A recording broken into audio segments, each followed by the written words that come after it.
Halo Sobat Bau Bawang, kembali lagi di channel Anime Gepeng. Pada kesempatan kali ini, Mimin akan membahas tentang kematian Yonko Kaido. Setelah Luffy awakening buah iblis Nika serta dirinya mengobok-obok Kaido, banyak yang berpendapat kalau kekalahan Kaido sebentar lagi akan terwujud. Sejak awal kemunculannya, Kaido memang diceritakan kalau dirinya sulit dibunuh. Sudah berkali-kali dirinya ditangkap oleh pihak Angkatan Laut, tapi berkali-kali pula Kaido lolos dari kematian.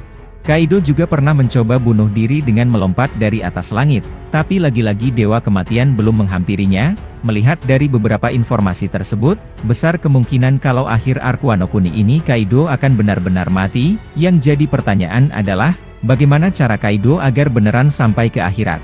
Jika kalian ingat saat awal-awal masuk Onigashima, kalian akan melihat sebuah pedang raksasa. Tidak jelas siapa pemilik pedang tersebut, entah itu dimiliki oleh Oni raksasa leluhur Kaido atau itu malah dulunya digunakan oleh Joy Boy, tapi satu yang pasti, pedang tersebut benar-benar memiliki ukuran yang besar.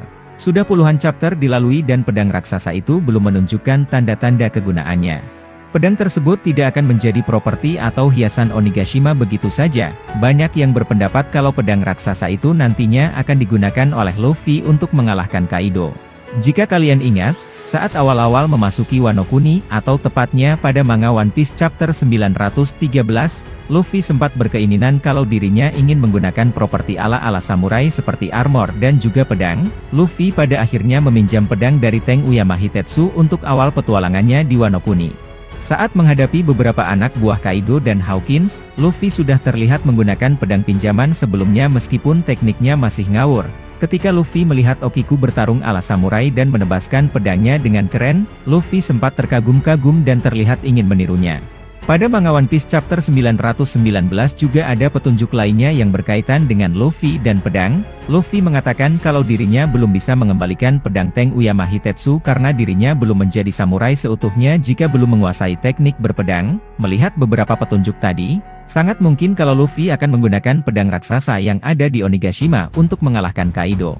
Luffy yang sekarang dengan awakening Nika no Mi terlihat bisa melakukan apa saja meskipun di luar logika. Tangan Luffy yang bisa membesar tampaknya bisa dijadikan solusi terkait ukuran pedang Onigashima yang teramat besar.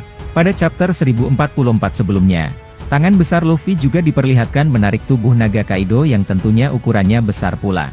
Luffy akan menyayat-nyayat Kaido dengan pedang raksasa Onigashima layaknya Ryuma dulu saat menghajar naga. Karena sampai sejarahnya Luffy belum pernah membunuh musuhnya, maka kali ini kejadiannya juga masih sama. Kaido sepertinya akan mati dengan melakukan seppuku atau bunuh diri ala samurai. Kaido yang sudah sekarat saat melawan Luffy serta dirinya sudah puas karena dikalahkan oleh Joy Boy tampaknya akan memilih untuk bunuh diri. Itu dilakukan oleh Kaido karena dirinya menghormati Oden sekaligus dirinya menghormati Wano Kuni negerinya para samurai. Oke, cukup sekian penjelasan dari Mimin Gepeng. Sayonara, matane.